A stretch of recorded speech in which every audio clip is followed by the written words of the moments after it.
افسروک اوفیسا کار و بارن کوچبران روش آوای کردستان شیخ موسی احمد جرودا بیرا گوت او به تو آواهی ریوبریا کامپین لباکور و روجلات سوریه را دستی حکومت شامی ناکن.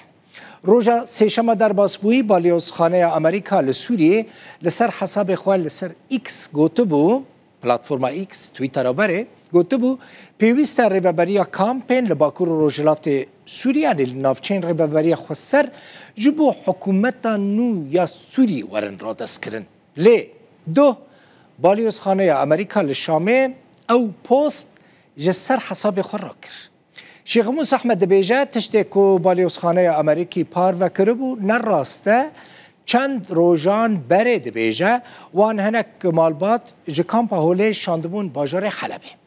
هر وها دیار کرد که تو پیوندی امریکا و حکومت شامه بوان کامپان را تنیه حکومت شامه تنه دکاره خلق خواه ور بگره و امریکا جی دکاره بریا ریک خستنا خواه مرووی دوی واریدا آلیکاریه بکه.